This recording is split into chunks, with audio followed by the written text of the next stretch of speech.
What's up, guys, and welcome back to Wake Up Entertainment. So, something happened yesterday, and it is that there was a shootout that occurred between some CIT gangs and police from KZN in Gauteng.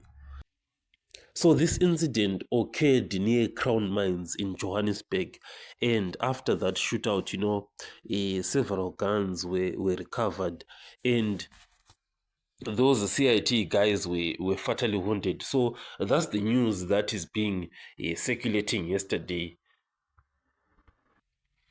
So what really caught my attention is that this news, it happened in Johannesburg, this shootout between these CIT robbers and police from KZN in Gauteng.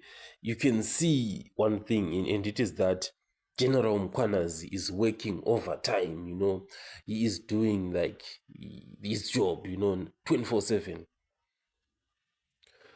So General Mkhwanazi is no longer waiting, to just deal with KZN only, and he is now fetching, these criminals nationally and going all over the entirety of South Africa, So this shootout happened in Gauteng, and the KZN police were there in Gauteng, and this is very evident, with General Mkhwanazi and his work that he is doing. It seems that, that his police force in KZN is well trained to be doing this. And even Gauteng at one point, they even requested a political killings task team from KZN to come and assist them. And on top of that, yesterday, Julius Malema also added his own point, and said KZN has become very small for General Mkhwanazi. And it is indeed true, KZN has become small for General Mkhwanazi. He should be given, the National Commissioner post whereby he can cover the entirety of South Africa. But obviously, there are some people who are not happy about that. In a media briefing, General Sivia, he said General Mkhwanazi should just focus on his little corner there in KZN. So he actually mentioned that those words like little corner there. So General Mkhwanazi has a lot, like a lot of stumbling blocks, to pass over if he is going to be given that national commissioner post. So what is happening? The news that I'm hearing is that General Mkhwanazi's contract is going to be expiring in December, this upcoming December. So this is going to be marking a 5-year end of term contract, which began around December 2018. So in 2018, that's when he was given that tenure, to be the provincial commissioner of KZN. The good news is that Police Minister Senzo Mchunu has no authority to renew that contract. Only the National Police Commissioner Fanny Masemola can make that decision and renew his contract.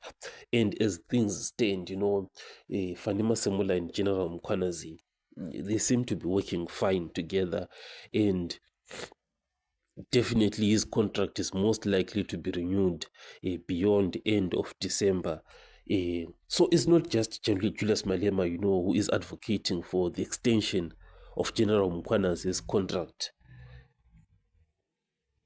Other politicians, such as Premier Tamsangwa Ntuli, they're advocating for his contract, to be extended. So there is one thing that is interesting and that I've been seeing, and it is that Fanny Masemola, was given the National Police Commissioner role around March 2022, following the departure of former Commissioner Kehla Stole. So, looking at retirement norms in the South Africa Police Force, the retirement age is around 60 years of age, and online, they are saying Masemola's age was approximately around 58 years old in 2022.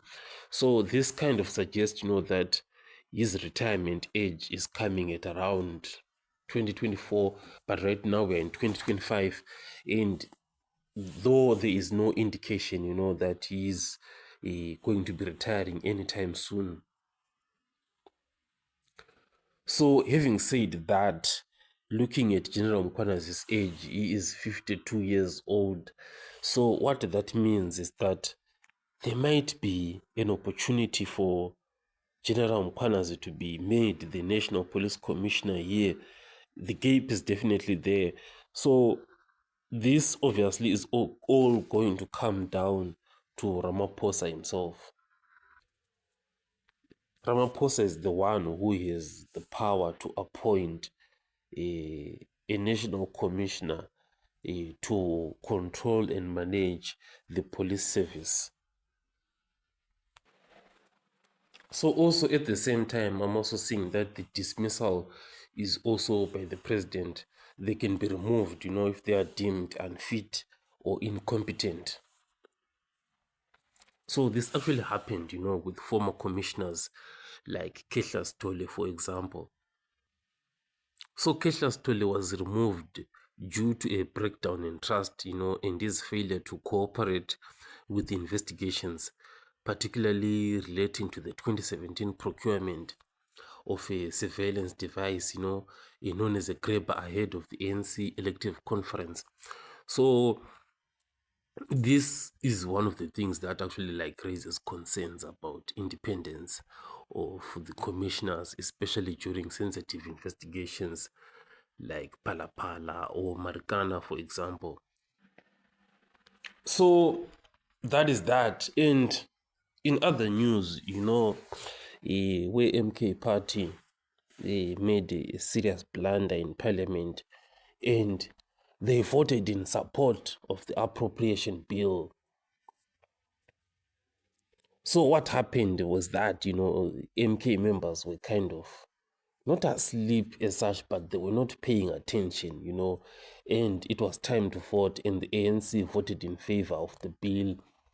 MK came next, and they voted in favor, but they wanted to vote against, and EFF got next, and they voted against.